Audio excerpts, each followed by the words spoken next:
Good day everyone, good day sir. I am Merjoy Diaz. I will be reporting this Chapter 8 Assignment of Credits and Other Incorporeal Rights in Article 1624 to 1635.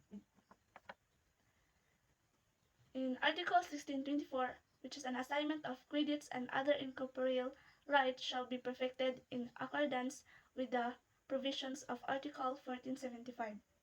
So first, what is assignment of credit? We need to know what is credit. Assignment is when a creditor or assigner transfer his right to collect from the debtor to another person, which is assignee. After the transfer, the assignee becomes the new creditor. So kung ma-transfer na ang si assignee maoy mahimo nga bag-o nga creditor. So when is assignment perfected? The assignment is perfected when there is a meeting of minds between the assigner of the assignee regarding such as the credit or right belong transferred and the price or cost could be paid or free. And lastly, no physical delivery is necessary because the object is intangible right. So, mo pasabot sa perfected meeting of minds between the assigner and the assignee. And next is effect of perfection. Once the parties agree, the assignment is valid between them. However, it does not bind the debtor until the debtor is notified in Article 1626. For example, Mario is owed 10,000 pesos by Carlo, and Mario sells this credit to Ana for worth 8,000 pesos. The assignment is perfected as soon as Mario and Ana agree on the credit and the price. So na sila perfected kay si Mario and Ana is nag-agree man sila. Even if Mario has not yet informed Carlo, the contract is already perfected. So next article is Article 1625. The assignment of credit, right, or action shall produce no effect as against third person unless it appears in a public instrument or the instrument is recorded in the registry of property in case the assignment involves real property. So we have a two effectivity against the third persons, which is if the assignment involves personal property and if the assignment involves real property, which is personal property and real property. An example of this is for the personal property is assignment of credit, money claims, and rights to collect debts. And for the requirement is a public instrument or a notarized document. Second is for real property, example, mortgage credit, less rights, and credit secured by real estate, such as for requirement is registry of deeds. Next is assignment of mortgage. What is mortgage? Mortgage is credit can be assigned just like any other credit. So between the assigner and the assignee, the assignment is valid even without the registration. And against the third person, it must be registered so that the third parties, just as subsequent buyers or accreditors, will be bound. So, case ni Villanueva versus Perez. The assignment is valid between the parties even if not registered. Registration only affects the third person. So next is gratuitous assignment. What is gratuitous assignment? It is considered a donation. Therefore, it must follow the formal requirement of donation, such as a written public instrument for donation of personal property exceeding 5,000 pesos. Kung for real property, a public instrument plus acceptance by the DAN plus registration. So we have an example of personal property. Juan is owed 50,000 by Pedro. Juan assigns this credit to Maria. If the assignment is oral, it is valid between Juan and Maria, but it is not effective against third persons such as another creditor of Pedro. To bind third parties, Juan and Maria must execute a notarized public instrument. Ito example sa personal property. Next is, we have an example of real property. Anna has a mortgage credit over Ben's land worth of 1 million pesos. Anna assigned this mortgage credit to Carla, and the assignment is valid between Anna and Carla. But for the affected person's example, another buyer or a creditor, the assignment must be registered in the registry of debts. If it is not registered, Ben, which is the debtor, may legally pay Anna because the assignment is not binding on him. So, mga examples of real property. So, we have an example of gratuitous assignment, which is a donation. Luis donates his right to collect 20,000 pesos from Mark to Jose. Since it is gratuitous, no payment made. Kay gratuitous man. It considered a donation. The assignment must be in public document because it worth more than 50,000 pesos. If not, the assignment or a donation may be void. So this article 1625 aims to protect third parties by public instrument for personal property assignment, registration for real property assignment, donation formalities for gratuitous assignments, and assignments are valid between the properties but require these formalities before they affect the others. So next is Article 1626. The debtor who, before having knowledge the assignment, pays his creditor shall be released from the obligation.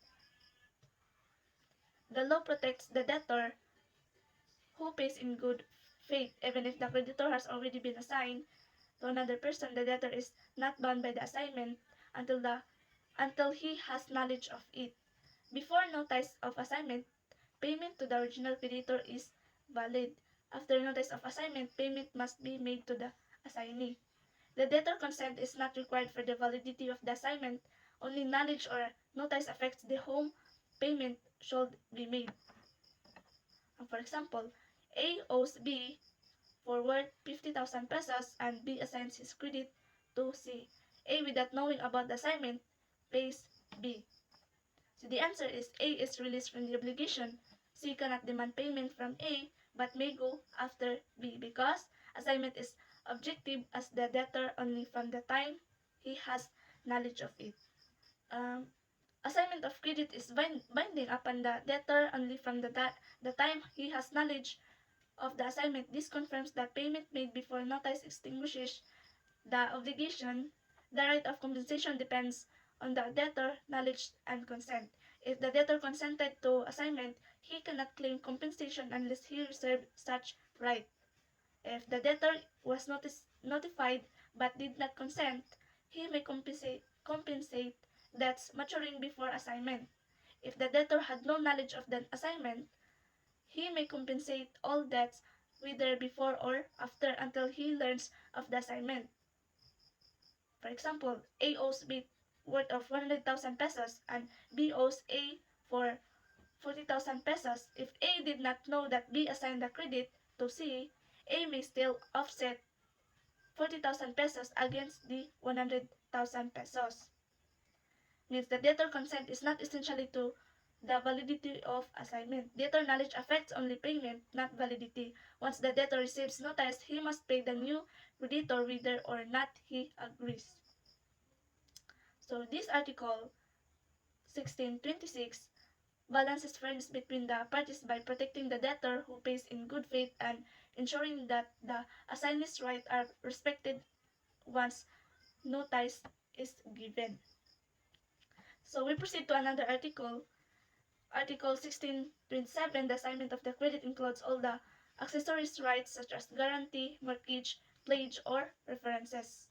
It provides that when a credit is assigned, all accessories rights attached to the credit are automatically transferred to the assignee. These accessories rights exist that secure or strengthen the principal obligation, and they follow the credit wherever it goes. For example, A owes B worth of 100,000 pesos, guaranteed by C, and B assigns the credit to D.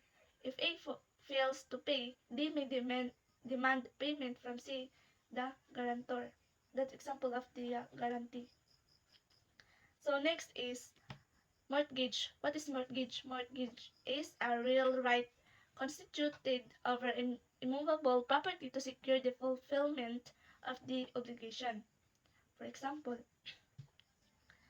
A borrows money from B secured by a mortgage on A's land, and B assigns to credit to C. C acquires not only the right to collect the debt, but also to mortgage on the land. And next is pledge. Pledge is a securities constituted over movable property delivered to the creditor. For example, A borrows money from B and pledges a watch as a security, and B assigns the creditor to C. C has the right to retain or sell the pledged watch if A does not pay. Then, next is preferences.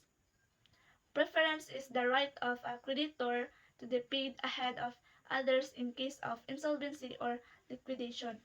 For example, B is a preferred creditor of A under the law. B assigns the credit to C. C acquires the same preferential right over other creditors of A. So next article is 1628. The vendor in the good faith shall be responsible for the existence and legality of the credits at the time of sale, unless it shall have been sold as doubtful, but not for the solvency of the debtor, unless it has been so expressly stipulated, or unless the insolvency was prior to the sale and of common knowledge. Article 1628 governs the liability of the seller, or which is a signer in a assignment of credit. It distinguishes such as what the seller warrants and whether the seller acted in a good faith or bad. The law protects the buyer or assignee while also limiting the seller's liability depending on circumstances. We have two kinds of warranties, which is objective warranty and subjective warranty. Objective warranty is existence and legality of the credit. The seller in a good faith warrants that the credit exists and the credit is valid and legal at the time of sale. For the subjectivity warranty, solvency of the debtor. As a rule, the seller does not warrant that the debtor is solvent. The seller becomes liable only if there is an express stipulation guaranteeing solvency, or the debtor was already insolvent before the sale and such insolvency was of common knowledge. If the credit is sold as doubtful, example, credit under litigation, the seller is not liable if it turns out to the unenforceable. This warranty refers to the credit itself. For the objective warranty. And for the subjective warranty, this warranty refers to the debtor's ability to pay. Liability of the seller in a good faith. If the seller acted in a good faith, he is liable only for the price received for the credit and the expenses mentioned in Article 1616, such as cost of the contract. He is not liable for damages unless the law or contract provides otherwise. Example, A owes B worth of 100,000 pesos, and B assigns the creditor to C for 90,000 pesos. So the answer is B is liable because the credit did not exist at the time of sale unless it was sold as doubtful. For the liability of the seller in bad faith, if the seller acted in a bad faith knowing the defect or insolvency, he is liable for all expenses and damages in addition to returning the price. For example, B knows that A already insolvent and the solvency is not disclosed to C. B is still assigned the credit to C. So which is B is liable for damages, expenses, and the price received because he acted in a bad faith. Example of the debtor insolvent, seller in a good faith. A owes B and B assigns the credit to C. A turns out to be insolvent. Is B liable? No, unless there is an expression, stipulation, or insolvency exists before the sale and was commonly known. So next is Article 1629, in case the assigner is in a good faith should have made himself responsible for the solvency of the debtor, and the contracting parties should not have agreed upon the duration of the liability. It shall last for 1 year only from the time of the assignment if the period had already expired. If the credit should be payable within a term or period which has not yet expired, the liability shall cease 1 year after the maturity. Under the law, the assigner does not automatically guarantee the debtor's solvency. Such warranty exists only if express stipulation, when it stipulated but no duration is specified. In Article 1629 determines how long the assigner remains liable. The duration depends on whether the credit was already due or not yet due at the time of the assignment. So, first, if the debt was already due at the time of assignment, the assigner liabilities last for 1 year from the date of the assignment. Second is, if the debt was not yet due at the time of assignment, the assigner's liability lasts for 1 year from the maturity of the obligation. This rule protects the assigner from identified liability, while also giving the assignee reasonable time to determine the debtor solvency. Next is duration of the warranty. A. When time is agreed upon, the degree period governs. And B. When no time is agreed upon, the 1 year the 1 year from assignment if the debt was already due, 1 year from maturity if the debt was not due. Example for debt already due. John owes Mark 100,000 pesos due on July 6, 2004, and Mark assigns the credit to C on August 8, 2004. Mark, acting in a good faith, agrees to be responsible for A's solvency, but no duration is specified. Until when is Mark liable? Mark is liable until August 8, 2005, or 1 year from the date of assignment, kay 1 year man, because the debt was already due at the time of assignment. So, matibot pasabot sa debt already due. Then, ang debt not yet due. Example, John owes Mark 20,000 pesos payable on December 31, 2025. Mark assigns the credit to Luke on June 1, 2025 and agrees to guarantee John's solvency. No duration is agreed upon. Until when is Mark liable? Mark liability lasts until December 31, 2026,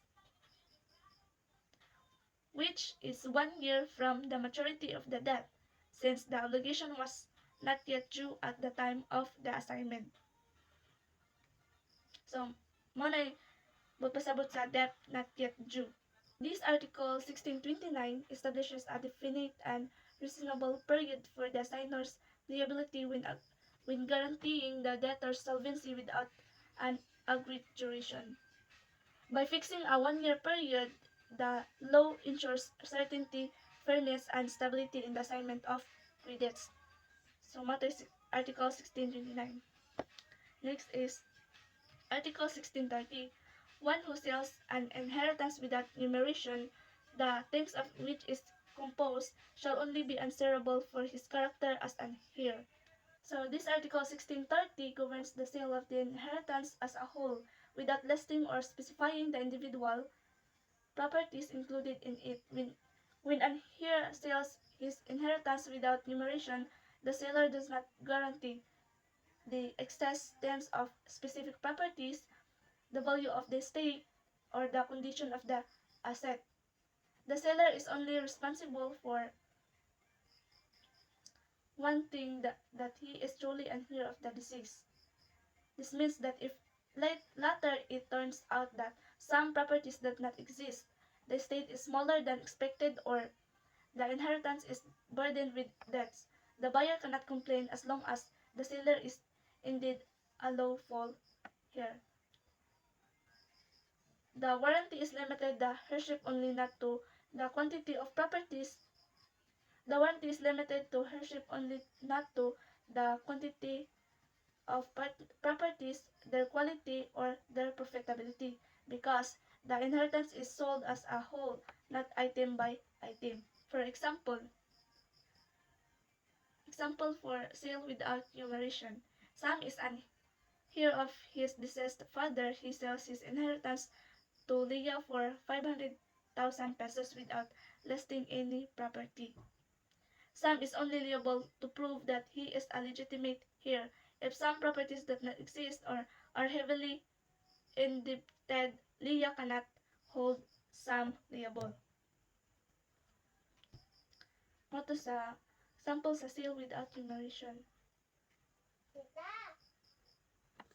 The next is example for here, not really, and here. Sam sells an inheritance to Leah, but later it is discovered that Sam is not an heir of the deceased. Sam is liable to Leah because he failed to deliver what he warranted his character as an heir. So, matambot pasabot sa here, not really, and here.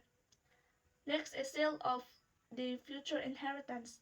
As a rule, the sale of future inheritance before the death of the descendant is prohibited under Article 1347.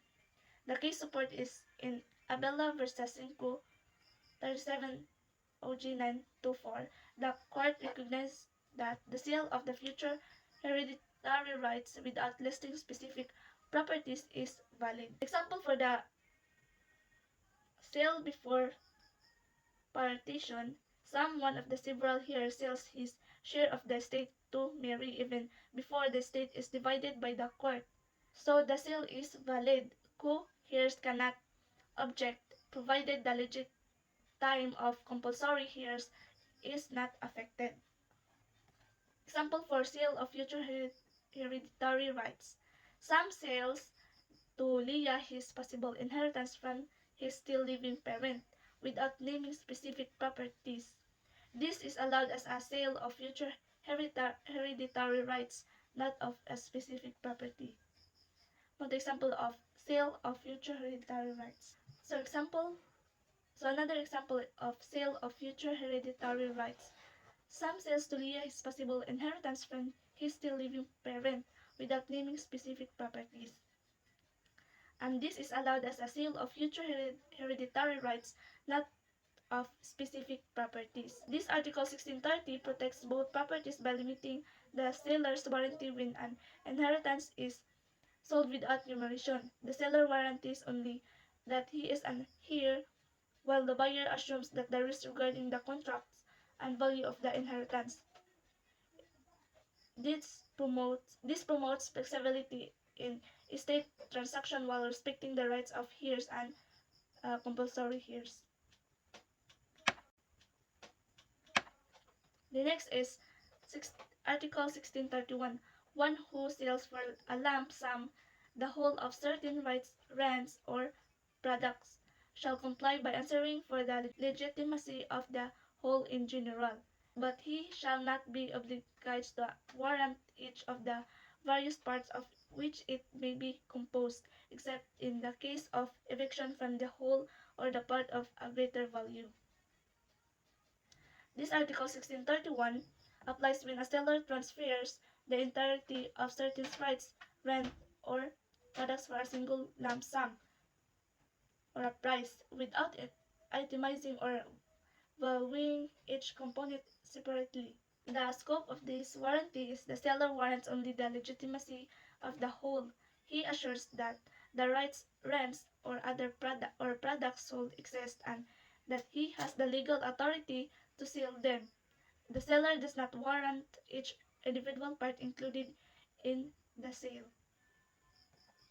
The next is no warranty for individual parts in general rule. If some parts turn out to be defective, missing, or invalid, the seller is not liable as long as the sale was made for the whole and not per item. Then next is exception of the eviction. The seller becomes liable only if the buyer is evicted from the entire subject matter or the buyer is evicted from the part of a greater value which is the most important or valuable portion. In such cases, the seller must answer for the loss. In short, the warranty covers the whole, not the details, unless the loss affects the entirely or the most valuable part. Example for no liability for individual part. Jude owns all the rental rights over several fish ponds and sells all rental rights for 1 million pesos as a lump sum to David. Later on, David discovers that one small fish pond produces no income because the lease had already expired. So, Jude is not liable because the sale was for the whole, not per fish pond. Then example 2, which is liability due to eviction from a greater value part. The largest and the most profitable fish pond is later claimed by another person. So he claims a lain nga tao with a better legal right, and David is evicted from it. So the result, Jude is liable because eviction occurred from the part of a greater value, which falls under the exception in Article 1631. So next is Article 1632. Should the vendor have profited by some of the fruits or receive anything from the inheritance sold, he shall pay the vendor thereof if the contrary has not been stipulated. The law aims to protect the vendee's right to enjoy the inheritance in full, prevent the vendor from unfairly profiting after the sale, and enforce the principle that ownership includes the right to fruits. Example, Noah sells his inheritance from his deceased father to Bella for a lump sum. After the sale, Noah collects rental income from a house that is part of the inheritance. What is the legal effect? Noah must give the rental income to Bella because the inheritance and all its fruits already belong to Bella unless they are agreed otherwise. The exception of stipulation. If the contract of sale expressly provides that the vendor may retain the fruits or income received, then Article 1632 will not apply. Article 1632 governs the effect of the sale of the inheritance after the sale has been perfected. Once the inheritance is sold, all rights, benefits, and fruits pertaining to it belong to vendee, unless the parties clearly agreed otherwise. Since the vendor has already transferred ownership of the inheritance to the vendee, he should no longer benefit from it except for the price he received from the sale. Therefore, any fruits, income, or property received by the vendor after the sale must be delivered or paid to the vendee unless there is a stipulation allowing the vendor to retain them. This principle of justice and equity, preventing unjust enrichment of the part of the vendor. This article 1632 protect the vendee's right to enjoy the inheritance in full to prevent the vendor from unfairly profiting after the sale, preventing the vendor from unfairly profiting after the sale, and enforce the principle that ownership includes the right to fruits. For example, if Noah and Bella agree that Noah may keep all fruits received before actual delivery, then Noah is not required to pay them to Bella. So this article 1632 ensures fairness in the sale of the inheritance by requiring the vendor to account for any benefits received after the sale. Once ownership is transferred, the vendor must not enjoy the inheritance beyond the agreed price unless there is a clear stipulation such as benefit. So matoy examples article 1632. Next is Article 1633. The vendor shall on his part reimburse the vendor for all that the latter may have paid for the debt of the charges on the estate and satisfy the credits he may have against the same unless there is an agreement to the contrary. The article aims to prevent unjust enrichment of the vendee, ensure fair allocation of estate liabilities, and protect the vendor who acted in good faith by estate obligation. For example, this Article 1633 provide for the corresponding duty of the buyer, which is the vindi, in the sale of inheritance, while the vendor transfers his hereditary rights to the vindi. Fairness requires that the vindi assume that financial burdens connected with the estate. If the vendor has already paid debts, taxes, or other charges related to the estate before the sale, the vindi must reimburse this amount. Likewise, if the vendor has valid credit or claims against the estate, the vindi must respect and satisfy them. This uh, this article applies unless the parties expressly agree otherwise. The law allows freedom of contract, so the buyer and seller may stipulate the reimbursement will not be required. So for example, Joshua sells his inheritance right in his father's estate to Anna for 500,000 pesos. Before the sale, Joshua paid 50,000 pesos in estate taxes and 30,000 pesos for debts of the deceased. After the sale, Anna becomes the owner of the inheritance.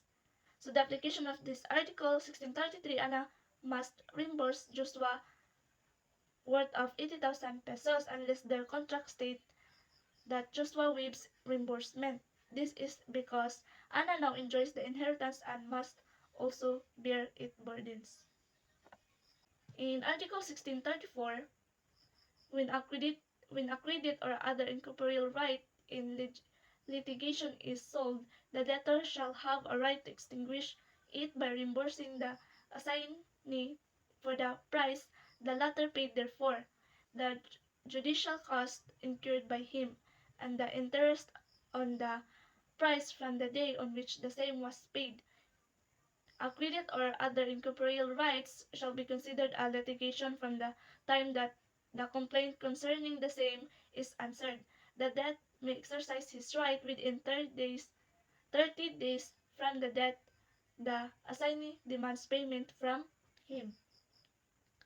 So a credit is considered a litigation from the time the complaint is answered. The debtor may exercise this right within 30 days from the date the assignee demands payment.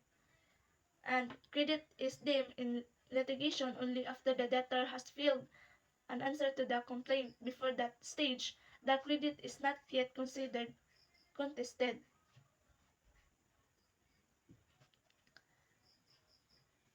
This Article 1634 grants the debtor a right of legal redemption when a credit is litigation is sold to a third person. This means that instead of paying the full amount of the credit to the buyer, which is to assignee, the debtor may extinguish the obligation by reimbursing only what the assignee actually paid plus interest the cost. The law applies only if there is a sale, not a donation, barter, or other mode of transfer. The purpose of the law is to protect the debtor and prevent speculation where a person buys dispute credits cheaply just to profit from collecting the full amount later. And for the requisites for the application of Article 1634, both conditions must be present.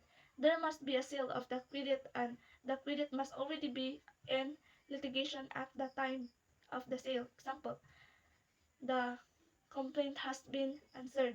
Example,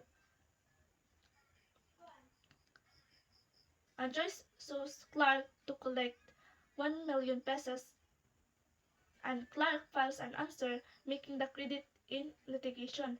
Joyce later sells the credit to Kim for 200,000 pesos.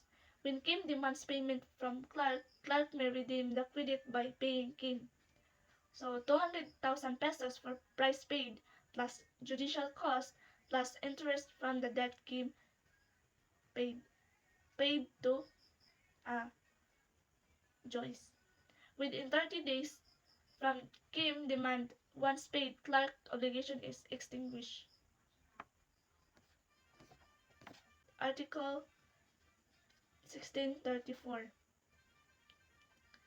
which ensures a fairness by allowing the debtor to redeem a credit in litigation that has been sold under strict conditions and within a limited period. By doing so, the law balances the rights of the assignee and the debtor while preventing unjust enrichment and speculative practices.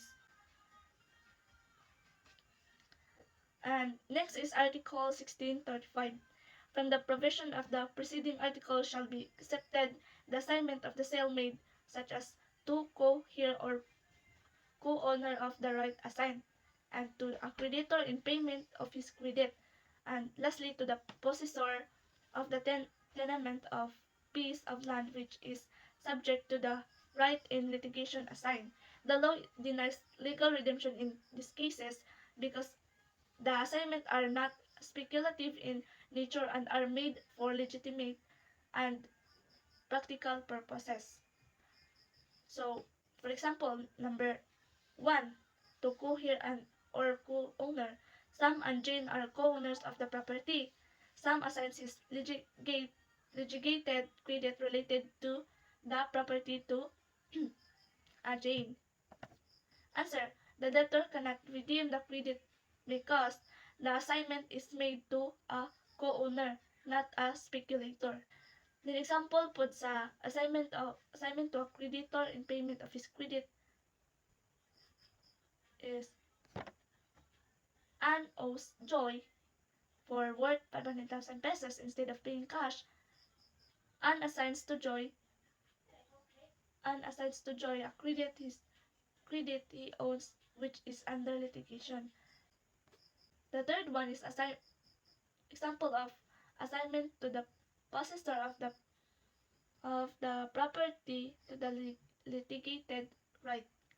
Job mortgaged his land to Ruth, then later sold the land to Paul. While the mortgage case is pending, Ruth assigns the mortgage credit to Paul. So the answer is Job cannot redeem the mortgage credit because Paul purposed it to protect his ownership of the land. Example number 2. Job failed to pay Ruth. So Ruth caused the attachment of Job land. The land was sold to Paul, who later acquired the credit from Ruth. The answer is Job has no right of redemption because Paul acquired the credit to preserve the tenement, not for speculation. And this article 1635,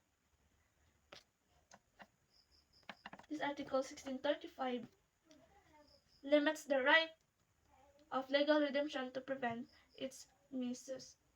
When the assignment is made from legitimate reasons such as consolidating ownership, paying a debt, or protecting property, the law denies redemption. This ensures fairness and stability in property and credit transactions and prevents speculative practices. And that's all. Thank you.